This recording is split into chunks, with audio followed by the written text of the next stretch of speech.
9వ episode. College నుంచి ఇంటికి రాలేదు ఉష.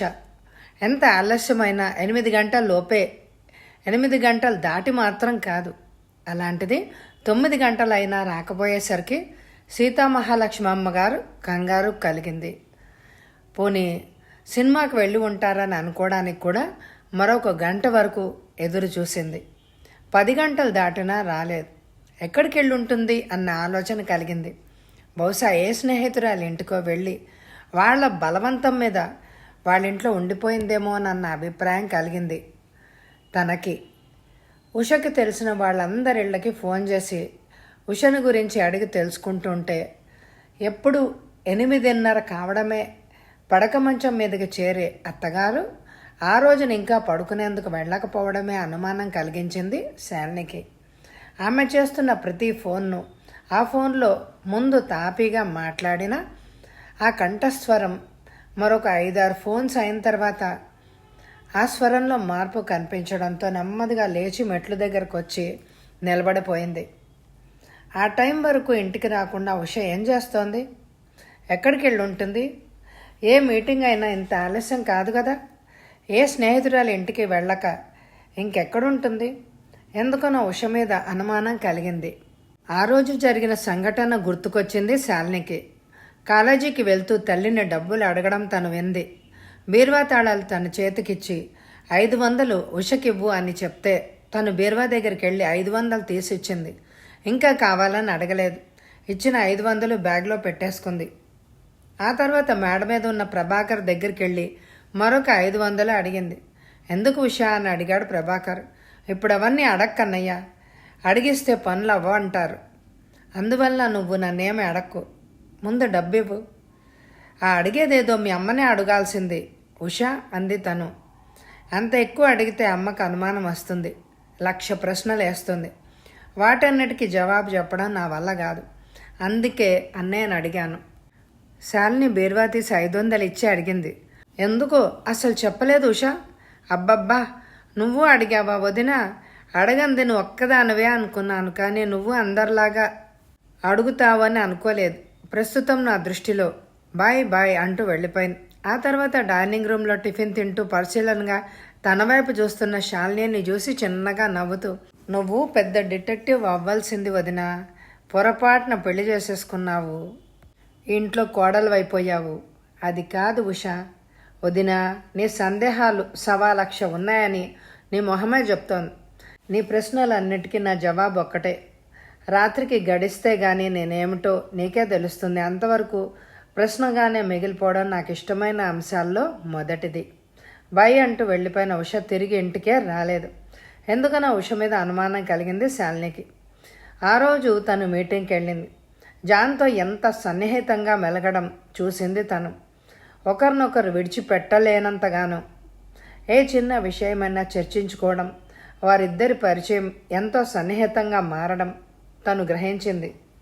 కానీ ఆ పరిచయాన్ని అప్పుడంత తేలిగ్గా తీసుకుంది. ఒకచోట కలిసి పనిచేసేటప్పుడు ఇలాంటి పరిచయాలు అవసరం అని అనుకుందే, కానీ ఇప్పుడు గుర్తొస్తే తను ఊహించిందే నిజం అని అనిపించినా ఆ విషయం తను అంటే ఏమీ బాగోదు అని మౌనం వహించింది. చివరగా మరొకసారి రింగ్ చేసిన సీతామహాలక్ష్మి, ఉషా మీ ఇంటికి వచ్చిందా అని అడిగింది. మా ఇంటికి రాలేదు, కానీ వాళ్ళిద్దరిని రిజిస్టర్ ఆఫీస్ ముందు రిక్షా దిగుతుంటే చూశాం. ఆ తర్వాత మద్రాసు వెళ్లే మెయిల్ ఎక్కుతుంటే చూశాను. అవతల నుంచి వచ్చిన జవాబు. వాళ్ళిద్దరు అంటున్నారు, వెంట ఎవరైనా ఉన్నారా? అవును, జాన్ గారని హిస్టరీ లెక్చరర్. మీకు చెప్పే అతనితో వెళ్ళి ఉంటుంది అని అనుకున్నాను. నేనే నా స్టేషన్లో వాళ్ళిద్దరిని ఎందుకు చూశానంటే మా ఫ్రెండ్కి సెండ్ ఆఫ్ ఇవ్వడానికి స్టేషన్కి వెళ్ళాను.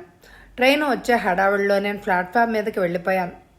ఆ చెప్పింది మరెవరో కాదు, సీతామహాలక్ష్మి గారు ముఖ్యమైన స్నేహితురాలి కూతురు, ఉష క్లాస్మేట్. ఆ మాట వినడంతోనే కుప్పగా కూలిపోయింది సీతామహాలక్ష్మి. తను ఇంతవరకు ఎలాంటి మాటను ఇతరుల నుంచి పడలేదు, వేలు పెట్టి చూపించుకోలేదు. ఆ అమ్మాయి చెప్పింది అబద్ధమైతే ఉష ఈ పాటికి ఇంటికి రావాల్సిందే కదా. కాబట్టి అబద్ధం ఎంత మాత్రం కాదని రూఢి అయింది. అనుకోని అవాంతరం తల మీద ఎవరో బలంగా దొడ్డు కర్రతో మోదినంత బాధ కలిగి అలాగే సోఫాలో కొరిగిపోయింది. అంతవరకు మెట్ల మీదనే ఉన్న శాలిని గబగబా కిందకొచ్చి అత్తగారి చేతిలోని రిసీవర్ తీసి హుక్ మీద ఉంచింది.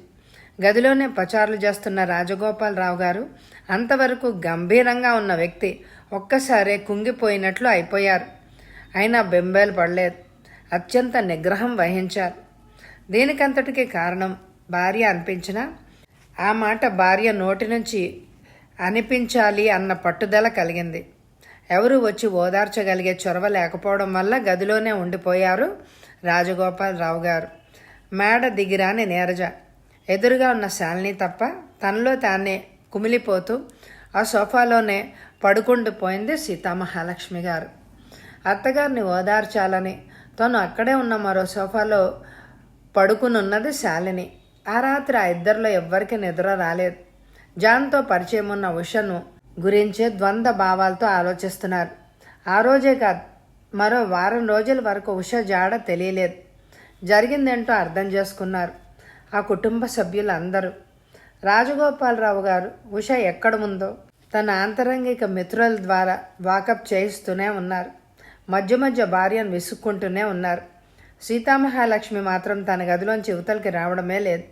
ఎవరైనా తన కోసం ఫోన్ చేస్తే లేనని చెప్పమంటోంది. అదే ఒకసారి శాలిని కూడా అలాగే చెప్పింది. ఆ సంగతి మరొక 2 రోజులకి తెలిసి శాలినిని తిట్టేసింది. నా స్నేహితురాళ్లలో నన్ను అవమానించాలనా? అసలు నేను ఇంట్లో ఉంటే లేనని చెప్పేంత ధైర్యం నీకెక్కడి నుంచి వచ్చింది? నిన్ను ఈ ఇంటికి కోడలుగా చేసుకున్నది ఇంట్లో పడి ఉండడానికి, అంతేగాని పెత్తనాలు జలాయించడానికి మాత్రం కాదు. ఎంతవరకు ఉండాలో అంతవరకే ఉండు. అంతేగాని నీకు సంబంధించిన వ్యవహారాల్లో జోక్యం అనవసరం. మా ప్రభాకర్ బ్రతుకు బాటలో ఓడిపోయాడని నిన్ను చేసుకోవాల్సి వచ్చిందే కానీ, లేకపోతే బ్రతుకు తెరువు కోసం నా దగ్గర గుమాస్తాగా చేస్తున్న వ్యక్తి కూతుర్ని చేసుకోవాల్సిన కర్మ నాకు పట్టలేదు. నీకే చెప్పేది, నీ హద్దుల్లో నువ్వుండు. అంతేగాని అతిక్రమించావో మర్యాదగా ఉండదు. జాగ్రత్త. అప్పటి హెచ్చరిక ఇంకా గుర్తున్నది. అందుకే ప్రతి ఒక్కటి మనసులోనే నిక్షిప్తం చేసుకుంది. ప్రభాకర్ ఒకవైపున, రాజగోపాలరావు గారు మరోవైపున. సీతామహాలక్ష్మి గారికి తెలియకుండా పట్నం అంతా వెతికించారు. ఎంత వెతికించినా ఉష ఆచూకీ తెలియలేదు. తిప్పినంతవరకు అతి స్వేచ్ఛగా తిప్పి బిడ్డలను అదుపు ఆజ్ఞ లేకుండా పెంచి ఇప్పుడు వాళ్ళు అదను చూసుకుని ఎదురు దెబ్బ తీసేసరికి ఎక్కడి వాళ్ళు అక్కడ కూలబడిపోయారు. ప్రతి ఒక్కరూ ఈ తప్పు తన వల్ల జరిగింది కాదనే అంతరాత్మకి సర్ది చెప్పుకుంటున్నారు. అయినా సీతామహాలక్ష్మి గారికి మాత్రం తల తీసేసినట్టు, ఎంతో అవమానం జరిగినట్టుగా భావించి అసలు గదిలోంచి రావడమే లేదు. అలాగని భార్యను ఓదార్చేటందుకు రాలేదు రాజగోపాలరావు గారు. నీరజ మాత్రం తల్లి దగ్గరే ఉంటోంది, కాలేజీకి వెళ్లకుండా. ఇదే అదని అనుకుని నితిన్ స్వేచ్ఛగా తన పనులు తాను నిర్విఘ్నంగా నెరవేర్చుకుంటున్నాడు. డబ్బు అంటే ఎవరికీ లెక్కలేదు. తన జేబుల్లో ఎంత మిగులుతుందో ఏమవుతుందో ఎవరికీ లెక్కే లేదు. ఎవరూ పట్టించుకోవడం లేదు. ఆ డబ్బుతో తిరగని చోట్లేదు, చూడని బ్లూ ఫిల్మ్ లేదు, స్నేహితులకి కూడా తక్కువ లేదు. అసలు ఎప్పుడు వెళ్తున్నాడో ఎప్పుడు వస్తున్నాడో కూడా తెలియడం లేదు. అందరి దృష్టి ఉష మీదనే నిలిచిపోవడం వల్ల పట్టించుకోవడమే లేదు. అదే స్వేచ్ఛకి ఏమాత్రం ప్రోత్సాహం కలిగించింది నితిన్కి. అనీష సంగతి, వేళకి భోజనం, నిద్ర, లేచిన తర్వాత తప్ప మరో సరదా లేని పిల్ల. అమాయకంగా కళ్ళు పెట్టి చూడ్డం తప్ప మరొకటి తెలియదు.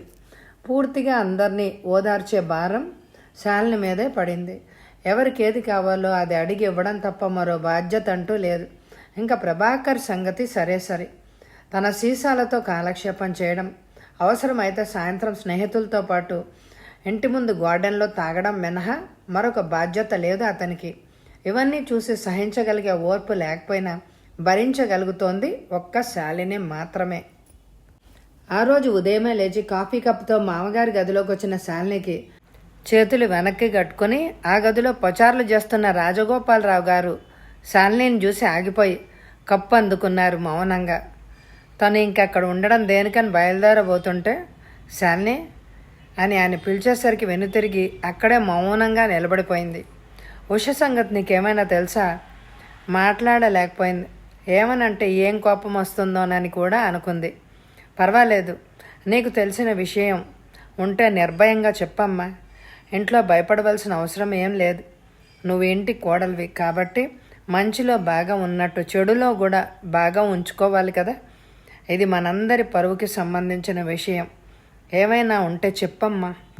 మీరు మనసు కష్టపెట్టుకోనంటే నా అభిప్రాయం, నేను ఒక్క 2 గంటల్లో చూసిన దాన్ని బట్టి నేను అర్థం చేసుకున్న విధానం గురించి చెప్తున్నాను. నేనేమి అనుకోనమ్మా. నీకు తెలిసిన విషయాన్ని నువ్వు దాచకుండా చెప్తే కొంత ప్రయోజనం ఉంటుంది.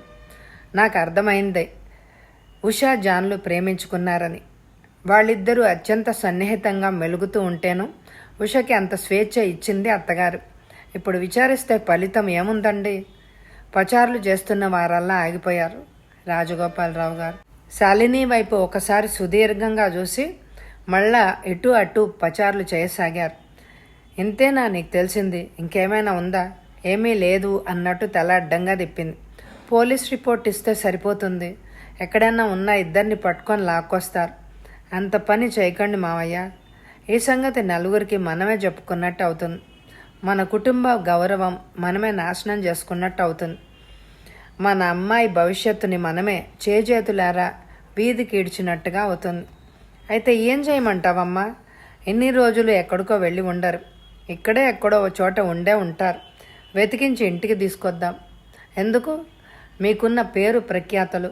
అత్తగారు సాంఘిక కార్యకర్తలు అవడం వల్ల వర్ణాంతర వివాహం చేసుకున్నారు అనే ఆ చేసే వర్ణాంతర వివాహం ఏదో మీ చేతుల మీదుగా జరిపిస్తే ఆ విలువ ఏదో మన కుటుంబానికే దక్కుతుంది. సంఘంలో మీకు ఒక విలువ అంటూనో ప్రత్యేకత అంటూనో నిలిచిపోతుంది. మిమ్మల్ని ద్వేషించే బదులు గౌరవిస్తారు. 2 విధాల ఖ్యాతి మిగులుతుంది. అంతేనంటావా శాలిని? అంతకంటే మరొక మార్గం లేదు. 10 మందికి తెలియకముందే మనం త్వరపడ్డం మంచిది. పెద్దది నీరజ ఉండగా చిన్నది ఉష వివాహం ఎలా చేయాలి? అది కూడా ఒక సమస్యగా తీసుకుంటున్నారా మావయ్య? ఆడపిల్లే ఒక సమస్య అయిపోతున్నారు అని అనుకుంటే ఉన్న ఒక్కడు మరీ సమస్య అయిపోయాడు. ఆలోచిస్తే ప్రతీదీ సమస్యగానే కనిపిస్తుంది. కానీ పరిష్కరించదలుచుకుంటే అతి స్వల్పమైన విషయాలు అసలు మనం చూసే దృష్టి బట్టే ఉంటుంది ఏదైనాను. అవసరం అనుకుంటే 2 వివాహాలు ఒకేసారి జరిపించేయండి. నీరజ్కి ఇప్పటికిప్పుడు అంటే ఎక్కడి నుంచి తీసుకురాను? కుర్రాడిని. మంచి సంబంధం కావాలి. మన స్టేటస్కి తగ్గట్టే ఉండాలి. ఇప్పటికిప్పుడు అంటే ఎలాగమ్మా? వరుడు సిద్ధంగానే ఉన్నాడు మావయ్య. సిద్ధమా? నాకు తెలియదే. ఎవరతను? అతను కూడా జాన్ కులస్తుడేనా? రాజగోపాలరావు గారి కంఠం అంతవరకు నెమ్మదిగా పలికింది. ఒక్కసారే కఠినంగా మారింది. ఆ రోజు తను హాల్లో ఫోన్ మోగుతూ ఉంటే ఎవరు ఎత్తపోయేసరికి తను తీసుకుంది. హలో, నువ్వేనా నీరజ అన్న కంఠస్వరం వినిపించేసరికి ముందు ఉలిక్కి పడినా అంతలోనే తమాయించుకుంది. తను ఇప్పుడు నీరజలాగా నటిస్తే చాలా విషయాలు అంటే అసలు నీరజకు ఉత్తరాలు రాసిన రమేష్ ఎవరన్నది ఇట్టే తెలిసిపోతుందని గొంతు మార్చి తనేనని చెప్పింది. నన్ను గుర్తుపట్టలేదా? ఎలా గుర్తుపట్టగలను? ఫోన్లో ఎదురుగుండా అయితేనే కదా గుర్తుపట్టేది. ఎంతకీ మీరు? నేను రమేష్ని. స్టేట్స్ నుంచి వచ్చి 15 రోజులైంది. నీకెన్ని ఉత్తరాలు రాశాను? ఒక్కదానికైనా జవాబు రాశావా? నేను అంత పాపం ఏం చేసుకున్నానని? మీ అమ్మ అదే మా అక్కయ్య ఉన్నదా పక్కన? మాట్లాడలేకపోతున్నావు? ఎవరూ లేరు. చెప్పండి. అదేంటి కంఠం అలా ఉంది? అప్పుడు అర్థమైంది శాలినికి. తను ఎంత కంఠం మార్చినా రమేష్ నీరజ ఎవరో తనెవరో ఫోన్లోనే గుర్తుపట్టేసినట్టు. అందుకని మరింతగా కంఠం మార్చింది. జలుబు చేయడం వల్ల అలా ఉంది. ఎక్కడి నుంచి ఫోను? నేను ఇక్కడ హోటల్ బృందావన్లో దిగాను. Room number 44. నీతో మాట్లాడాలని. నా ఉత్తరాలకు నువ్వెందుకు జవాబు ఇవ్వలేదని. నేను ఇక్కడ ఉండేది ఒక 10 రోజులేనని. ఈలోగా నన్ను కలుసుకుని మన పెళ్ళి ఫైనల్గా తేల్చుకోవాలని. మీ అమ్మ అదే మా అక్కయ్య ఇష్టపడకపోయినా నిన్ను నాతో తీసుకెళ్లే ఏర్పాట్లు కూడా నేను చేసేసుకుని వచ్చాను. నువ్వు త్వరగా నా రూమ్కి రా. మరీ అంత తొందర అయితే ఎలా రమేష్? మన అనురాగ బంధం ఏనాటిదా? 10 సంవత్సరాల క్రితం నుంచి ఒకరికంటే ఒకరికి ఇష్టమని కలిసి బ్రతకాలి అనే నిర్ణయానికి వచ్చాం. ఇన్నేళ్ల మన ప్రేమను చంపుకోవాల్సిందేనా? అక్కయ్య నన్ను దరిద్రుడిగా నిరసించిన స్కాలర్షిప్లు అనేవి ఎవరికి వస్తాయి? అందున మెరిట్ స్కాలర్షిప్లు. ఎవరో వస్తున్న అడుగుల చప్పుడు వినిపించడంతో టక్కున ఫోన్ పెట్టేసి ఏమీ ఎరగని దానిలాగా టీపై సర్దుతోంది తను.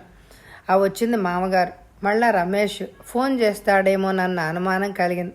శాలిని భయపడినట్టుగానే ఆ ఫోన్ రింగ్ అయింది. రాజగోపాలరావు గారు రిసీవర్ అందుకున్నారు. Hello, I'm speaking Rajagopala Rao. జవాబు రాకపోయేసరికి టక్కుమని ఫోన్ పెట్టేశారు ఆయన. ఈ రాంగ్ నెంబర్లతో విసుగ్గా ఉందమ్మా, మంచినీళ్ళు తెచ్చిస్తావా శాలిని అని సోఫాలో కూర్చున్నారు. అది జరిగి 3 రోజులైంది. నీరజను ఆ హోటల్కి వెళ్ళమని చెప్పడానికి మనస్కరించలేదు. రమేష్ని కలిసిన తర్వాత ఇక్కడ ఉండకుండా దూరంగా వెళ్ళిపోవాలి అన్న ప్లాన్ వేసుకుంటారు. వెళ్ళిపోతారు కూడా. అప్పుడు ఇంటి పరువు ప్రతిష్ట ఏమవుతుందో అన్న భావం ఆ విషయాన్ని తన మనసులోనే నిక్షిప్తం అయిపోయిందే కానీ మరెవ్వరికీ చెప్పలేదు. ఆ తర్వాత ఎన్నోసార్లు ఫోన్ రింగు కావడం, ఎవరైనా వెళ్ళి ఎత్తితే అవతల నుంచి జవాబు రాకపోవడం, ఆ చేసేది రమేష్ అన్నది రూఢి అయిపోయింది శాలినికి. అతను ఇంకా ఇక్కడే ఉన్నాడని అర్థమైంది. అతను చేసే ఫోన్ కాల్స్ ఎత్తినప్పుడంతా ఎవరు మాట్లాడకపోవడంతో రాంగ్ కాల్స్ అని విసుక్కోవడం, నాకిది కావాలి అన్నది చెప్పలేకపోవడం పెరికితనంతో కూడుకున్నది. తను చెప్పలేదు తనకేం కావాల్సింది. ఎంతో ఆర్భాటంగా వెళ్ళి హాస్టల్లో ఉంది. ఆ తర్వాత ఏమైంది అని అడిగే అవకాశం ఎవ్వరికీ ఇవ్వకుండానే హాస్టల్ వదిలి ఇంటికి వచ్చేసింది. కాలేజీకి కూడా ఇష్టమైతే వెళ్తోంది, లేకపోతే అది కూడా మానేస్తోంది. అడిగినా జవాబు రావడం లేదు. ఆర్థికంగా వెనకబడి ఉన్నప్పటికీ రమేష్ విద్యార్జనలో సమున్నత స్థానాన్ని అధిరోహించినవాడు. అంతకంటే మించిన ఆస్తులు ఇంకేం కావాలి? ఏమ్మా శాలిని, మాట్లాడవే. ఆలోచిస్తున్న శాలిని ఉలిక్కిపడింది. చెప్పడమా మానడమా అన్న ఆలోచనలో పడింది. తీరా బయటపెట్టిన తర్వాత పూర్తిగా చెప్పకపోవడం పద్ధతి కాదు అని అనిపించింది. రమేష్ను గురించి విపులంగా చెప్పింది. అతనుండే హోటల్ రూమ్ నంబర్ కూడా చెప్పింది. ఎప్పటినుంచి వారిద్దరి మధ్య ప్రేమాభిమానాలు మొలకెత్తాయో. అయినా నీరజ తన హద్దుల్లో తాను ఉంటుందని, చింపని ఉత్తరాలు ఎన్నో ఉన్నాయని అన్నీ విన్న రాజగోపాలరావు గారు స్థాణువే అయిపోయారు. ఇంత జరిగినా తనకి తెలియని సంఘటనలు ఎన్నో జరిగాయి. ఆశ్చర్యపడ్డారు రాజగోపాలరావు గారు. ఇదంతా భార్య వల్లనే జరిగిందని గ్రహించారు. ఇంత జరిగిన తర్వాత భార్యని ఏమనుకున్నా లాభం లేదు అని అనుకున్నారు. అసలు ఇప్పుడు ఏం చెయ్యాలి అన్నది ఆలోచనలో పడిపోయారు. ఇంకా తను అక్కడ ఉండకుండా ఖాళీ కప్పు తీసుకొని వెళ్ళిపోయింది శాలిని. ఉష ఉండేది ఎలాగో ఆలోచించసాగింది. మార్గం కనిపించలేదు. ఎంతలోనే గుర్తొచ్చింది. ఆ రోజున మీటింగ్కి వెళ్తే జనం మధ్యలో నుంచి కుర్చీల దగ్గరకు వెళ్ళిన ఒక అమ్మాయి ఇంకా గుర్తుంది. బహుశా ఆ అమ్మాయి కూడా కాలేజీలోనే చదువుతూ ఉండొచ్చు. తను ఒకసారి కాలేజీకి వెళ్తే బాగుంటుంది. ఉషా జాన్ల ఆచూకీ తెలియగలదు. అలా అనుకోవడంతోనే డ్రైవర్ని ఉండమని చెప్పాలనుకుంటూ ఉండగానే ప్రభాకర్ మెట్లు దిగి ఎదురయ్యాడు. అతను వేసుకున్న బట్టలను బట్టి అతను బయటికి వెళ్ళాలి అని అనుకుంటున్నాడు అని గ్రహించి కింద మెట్టు మీదకి రాగానే అడిగింది, నేను బయటికి వెళ్ళాలి, కారు అవసరం, మీకేం ఇబ్బంది కాదుగా? అలా అడుగుతున్న శాలినిని పరిశీలనగా చూశాడు ప్రభాకర్. అదే మరొకరైతే విసుక్కునేవాడు. అసలు ఈ విషయం గురించి అంతసేపు ఆలోచించేవాడే కాదు. ఏదో నిర్ణయం తీసుకుని వెళ్ళిపోయాడు. శాలిని కాబట్టి అంత వినయంగాను తన అవసరమేంటో గమనించే అడిగింది. తనెంత మాట్లాడకపోయినా తన అవసరాలేంటో గ్రహించుకుంది. అందుకే ఇంతకాలం ఎంతో ఓర్పుగా ఉందంటే కారణం ఏదో అయి ఉంటుంది. తన నుంచి ఏం ఆశించి పెళ్లి చేసుకుంది? మీకంత ఇబ్బంది అనుకుంటే కారొద్దు, నేను వెళ్ళగలిగే విధంగా వెళ్తానులేండి. జవాబుకైనా ఎదురు చూడకుండా లోపలికి వచ్చేసింది శాలిని. అమ్మ రమ్మంటోంది శాలిని. నీరజ ఎదురై చెప్పగానే గబగబా అత్తగారున్న గదిలోకి వెళ్ళింది. రా, ఇలా కూర్చో. తన మంచం మీద చోటు చూపించింది సీతామహాలక్ష్మి. అక్కడ కూర్చునే అర్హత తనకుందా అన్న అనుమానం కలిగింది. అందుకే తటపటాయించి నిలబడే ఉంది. పిలిచారట? అవును. ఉష సంగతి ఏదైనా నీకు తెలిసిందేమోనని. అసలు అది ఎక్కడుందో తెలిస్తే చాలు. ఆ విషయం గురించే బయటికి వెళ్ళాలి అని అనుకుంటున్నాను. అత్తయ్య, వెతికి తీసుకురాగలనన్న నమ్మకం నాకుంది. నిజమా? అవును అత్తయ్య. నలుగురిలో ఎలా తలెత్తుకొని తిరగాలి అని నేను బయటికి వెళ్ళడమే లేదు. దాన్ని ఏం చేసినా పాపం లేదు. వాడు ఆ దరిద్రుడితో లేచిపోతుందా? దానికి అసలు ఎన్ని గుండెలు, ఎంత ధైర్యం! అది చచ్చిన దాంతో సమానం. అత్తగారి ధోరణి శాలినికి నచ్చలేదు. కూతురుగా ఉష గుర్తుకు వస్తే బాధపడుతోంది. కూతురు లేచిపోయిందంటే కోపం పెరిగిపోతోంది. తను వద్దు అన్న తర్వాత వెళ్ళడం అంటే మరింత కోపం తెచ్చుకోగలదు. స్వతంత్రించి వెళ్ళినా తెలియకపోను. అందువలన తను రిస్క్ తీసుకోవడమే నయం అనుకుంది. పైపెచ్చు తను మంచికి చేసిన పని ఆమె దృష్టిలో చెడు కాగలదు. అత్తగారు ఇంకేమీ మాట్లాడకపోవడంతో తిరిగి మేడ మీదకి వెళ్ళింది. ప్రభాకర్ బట్టలు ఎక్కడ పడితే అక్కడ పడేసి ఉన్నాయని సర్దుతూ ఉంటే బీరువా తెరిచి ఉండడం చూసి తనేమైనా తాళం వేయడం మర్చిపోయిందా అనుకొని సర్దనం ఆపి బీరువా దగ్గరికి వెళ్ళి తలుపు మూయబోతూ లోపలికి చూసింది. బట్టలన్నీ కెలికినట్టుగా ఉంది. చూస్తే అందులో ఉండవలసిన డబ్బు లేదు. పెళ్లికని అత్తగారు పెట్టిన రవ్వల నెక్లెసు, గాజులు ఉంచే పెట్టె కూడా లేదు. వెంటనే స్ఫురణకొచ్చింది. ఇలా చేసింది నితిన్ అని. ఇంకేమీ పోయాయని వెతికింది. ఇంకా అందులో బట్టలు తప్ప ఇంకేమీ లేవు. ఏం చెయ్యాలి? ఒకరోజు రాత్రి ఎంతో ఆలస్యంగా ఇంటికొచ్చి కనీసం భోజనమైనా చేయకుండా ముసుగు పెట్టుకొని పడుకుంటే తను బుజ్జగించి పాలైనా తాగుతాడేమో అని అనుకుని తీసుకెళ్ళి ఇస్తుంటే త్వరగా అందుకొని గడగడా తాగేశాడు. ఎంత ఆకలిగా ఉన్నాడో అని అనుకుంది తను. వాళ్ళ ఆలన పాలన శక్తివంచన లేకుండా చేస్తోంది. అనీష్ని జాగ్రత్తగా చూస్తోంది. తానే తీసుకెళ్లి కాన్వెంట్లో దింపొస్తోంది. రోజు నితిన్ బుక్స్ పట్టుకుని వెళ్తుంటే స్కూల్కి వెళ్తున్నాడనే అనుకుంది తను. తిరిగి ఏ వేళకి రాకపోయేసరికి మగపిల్లాడు కదా, ఆటలాడుతూ ఉండి ఉంటాడు అని అనుకుందే కానీ ఇలా చేస్తున్నాడని అనుకోలేదు. ఈ పని నితిన్ చేస్తున్నాడని అనుకునేందుకు నిర్ధారణ మరొకటి కూడా శాలిని గుర్తొచ్చింది. ఆ రోజు ప్రభాకర్ ఎవరో ముఖ్యమైన స్నేహితులు వస్తున్నారని ఏ ఐటమ్స్ వండాలో నాయర్కి పురమాయిస్తుంటే తను అక్కడే ఉంది. ఇవి దగ్గరుండి చేయించమని కానీ ఎందుకు వస్తున్నారని కానీ తనతో మాట మాత్రమైనా చెప్పలేదు. ఎన్ని రకాలు ఇప్పటికిప్పుడు అంటే ఎలా చేయగలను బాబు? నౌకర్వి, నాకు ఎదురు చెప్తావా? చేయగలిగితే ఈ ఇంట్లో ఉండు, లేకపోతే తక్షణం ఇంట్లోంచి వెళ్ళిపో. మేం చెప్పినట్టు చేయని నౌకర్లు ఎవ్వరినీ మా ఇంట్లో ఉండనివ్వను. Get out, I say get out. Prabhakar అరుపులకి నాయరే కాదు, శాలిని కూడా హడిలిపోయింది. నీరజ చెప్పిన మాటలు గుర్తొచ్చాయి. ఎవరిని తిడుతున్నాడో, ఎవరిని తిడుతుంటాడో, ఒకరిని తిట్టే తిట్లు మరొకరిని తిడుతూ ఉంటాడు మా అన్నయ్య. ఇప్పుడు వింటూ ఉంటే అదే నిజమనిపించింది శాలినికి. భర్త వెళ్ళిపోయిన తర్వాత నాయర్ బిక్కుమొహంతో శాలిని చూసి బాధపడ్డాడు. ఇదమ్మ వరుస. యజమానురాలు సీతామహాలక్ష్మి గారు ఇంట్లోకి ఏమేం కావాలో పట్టించుకోరు. అయిపోయినవి చెప్తే కావలసినవి తెచ్చుకోమని ఎంత డబ్బు నా ముఖాన పారేస్తున్నారు. అలా బజారుకి వెళ్ళి సరుకే తెచ్చుకోనా, ఎటు వంటలే చేసి వడ్డించనా? ఎన్ని చేయగలను చెప్పమ్మా, మీరే చూస్తున్నారు కదా. ఒక్క క్షణం అలా ఊపిరి తీసుకోగలుగుతున్నానో లేదో క్షణానికి ఒక రకం చేసి పెట్టాలి. అది ఎలా సాధ్యమవుతుందమ్మా? ఇంకా నేను ఈ నౌకరీ చేయలేనమ్మా. నాకెవ్వరు లేరని ఇక్కడ ఉంటున్నానే కానీ ఇంక వెళ్ళిపోతానమ్మా. ఇంత రిస్క్ నేను తీసుకోలేను. నేనున్నానుగా, నీకు కొన్ని పనులు చేయగలను. మీరు చేస్తారా అమ్మగారు? ఏ చేయలేను అనుకున్నావా? నాకు వంటలన్నీ వచ్చును. మీరు చేస్తే అయ్యగారు మాత్రం ఊరుకుంటారా? శాలినికి ఆ మాటలతో ఎంతో నవ్వొచ్చింది. తను ఒక జయంతో ఆ ఇంటి కోడలుగా ప్రవేశించింది. కానీ తనకి మిగిలింది ఒంటరితనమే. తనంటూ ఉన్న సంగతే మర్చిపోతున్న భర్త. ఒంటరి జీవితానికి అలవాటు పడిన తను ఇవన్నీ ఆలోచించడం మానేసింది. అలాగని ఎవరిని ఏ విధంగానూ అర్థం చేసుకోవాలో కూడా తెలియని విపత్కర పరిస్థితిలో పడింది తను. నీరజ ఇంకా తన సహాధ్యాయి. తనంటే ఎంతో గౌరవం, ప్రేమ ఉండబట్టే కొంత మనశ్శాంతిగా ఉంది. ఎవరు ముఖ్యమైన స్నేహితులకి డిన్నర్ ఇస్తున్నారంటే తను ఎలా ఉన్నా ముందు అవినాష్ని శుభ్రంగా ఉంచాలని ఖరీదైన బట్టలేసి, చేతులకి బంగారపు గాజులు, మెళ్ళో బంగారపు లాకెట్, వేళ్లకి ఉంగరాలు పెట్టి ఆడుకోమని బొమ్మలిచ్చి గార్డెన్లోకి పంపింది. ఆ వచ్చేవాళ్ళు ఎంతో గొప్పవాళ్ళని జాగ్రత్తగా వంటలు చేయించపోతే, రుచికరంగా లేకపోతే భర్తకు కోపం వస్తుందని నాయర్ని బజారుకెళ్ళి సరుకులు తీసుకురమ్మని చెప్పి తన పనిలోకి జొరబడింది నాయర్కి సహాయంగా. పనంతా అయిపోయి చేసిన వంటలన్నీ టేబుల్ మీద అమర్చి పెట్టింది. అంతవరకు పనిలో పడి అవినాష్ సంగతే మర్చిపోయింది. ఏమైందో అని వెతుక్కుంటూ గార్డెన్లోకి వెళ్ళింది. సిమెంట్ బెంచ్ మీద పడుకునింది. చేతులకి వేళ్లకి తను పెట్టిన ఆభరణాలు లేనేలేవు. మెళ్ళో లాకెట్ అయినా ఉందేమోనని చూస్తే అది మాత్రమే ఉంది. పర్వాలేదు, అన్నీ తీసుకుపోలేదు. అసలు ఇంతకీ ఎవరు తీసుంటారు? నీరజ కూడా కాలేజీకి వెళ్ళి ఇంకా రాలేదు.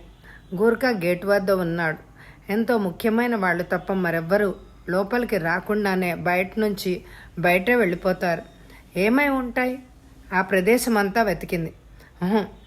పోనీ పచ్చగడ్డి ఉన్నదా అంటే మాలి ఎప్పటికప్పుడు శుభ్రం చేయడం వల్ల నేలంతా మట్టి తప్ప గడ్డి అనేదే లేదు. ఆ తర్వాత ఏమైందో వచ్చే ఎపిసోడ్లో విందామా? అందరికీ భోగి శుభాకాంక్షలు. ఈ ఎపిసోడ్ నచ్చితే తప్పకుండా లైక్ చేయండి. Thank you very much my dear friends.